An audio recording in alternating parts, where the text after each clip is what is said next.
नमस्कार, आप देखना शुरू कर चुके हैं न्यूज़ टाइम। मैं हूं आपका अपना साथी प्रदीप पिलानिया। हम हरियाणा इलेक्शन कवर करने के लिए गांव-गांव जा रहे हैं, शहर-शहर घूम रहे हैं, वहीं बड़े-बड़े नेताओं के साथ बातचीत कर रहे हैं और जान रहे हैं आपके मुद्दे उन्हीं के मुख से। लेकिन इस बार देखा जाए तो हरियाणा जो इलेक्शन है वो थोड़ा मंदा दिखाई दे रहा है। जो गर्माहट हरियाणा इलेक्शन में दिखाई देनी चाहिए थी पीछे के मुताबिक, वो इस बार पूर्ण रूप से दिखाई नहीं दे रही है।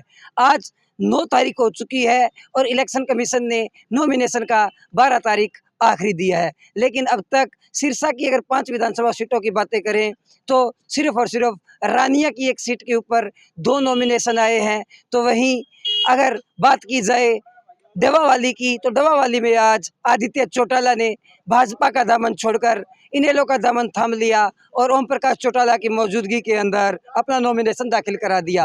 अगर पुराने आंकड़े उठाकर देखें तो पुराने आंकड़े कुछ इस तरह बतलाते हैं। अगर सिरसा की सीट की बात करें तो सिरसा की सीट पर पिछली बार 26 आवेदन आए थे, लेकिन इस बार अब तक एक भी आवेदन नहीं आया है, जिनमें से कुछ लोगों ने अपने नाम वापस ले लिए और कुछ लोगों के फार्म रिजेक्ट हो गए। आखिर मैदान में 18 लोग ही बच पाए।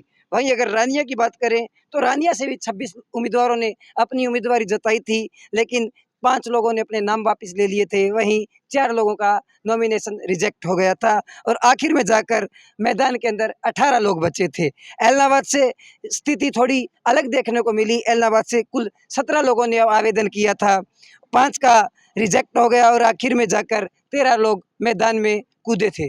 वहीं अगर बात की जाए कालावाली, जो सिरसा विधानसभा के अंदर एक आरक्षित सीट है, उसमें 15 नाम आए थे, जिनमें से एक का रिजेक्ट हो गया था और एक वापस हो गया था। आखिर में मैदान में जो बचे थे वो लोग 8 ही थे। डवाली में 17 आवेदन किए थे, जिसमें से 3 रिजेक्ट हो गए थे और आखिर मैदान में 11 लोग बचे थे।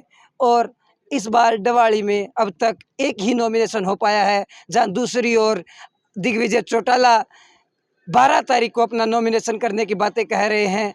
लेकिन अन्य जो निर्दलीय उम्मीदवार इस बार जो मैदान में आने चाहिए थे, वो निर्दलीय उम्मीदवार कहीं न कहीं अब की बार सिरसा जिला की 500 विधानसभा सीटों से अपनी उपस्थिति दर्ज नहीं करवा पा रहे हैं। लेकिन सिरसा के अंदर इस बार एक व्यक्ति सीए दरवेश निर्दलीय उम्मीदवार के तौर पर हामी भर रहा है, डोर टू डोर अभियान कर रहा है, लेकिन नामांकन की अभी उन्होंने कोई तिथि नहीं दी है।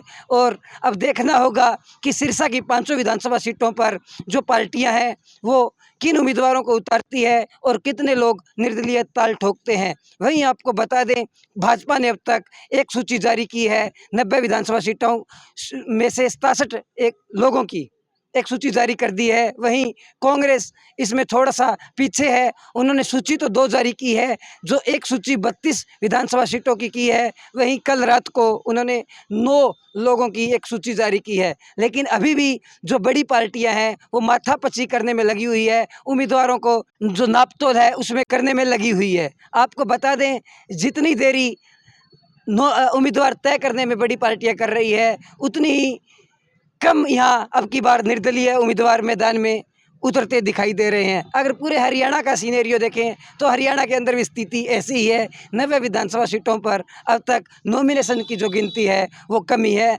बाकी अभी दिन 3 और पड़े हैं, देखते हैं कि माहौल क्या रहता है और कितने उम्मीदवार इस बार मैदान में कूदकर अपनी किस्मत आजमाते हैं। लेकिन यह तो तय है कि विधानसभा की सीढ़ियाँ सिर्फ 90 लोग ही चढ़ पाएंगे और वो 90 लोग अब देखना होगा कि कौन पक्ष में बैठेगा, कौन विपक्ष में। ये भी हम आपको अपने चैनल के माध्यम से बताते रहेंगे। आप देखते रहिए हमारा न्यूज़ टाइम, जिसके अंदर हम आपको एक-एक विधानसभा सीट पर ले जाकर ये बताएंगे कि माहौल क्या है। तो माहौल जानने के लिए आप जुड़े रहें हमसे। मैं प्रदीप पिलानिया, न्यूज़ टाइम के लिए, मिनी सेक्रेटेरिएट सिरसा।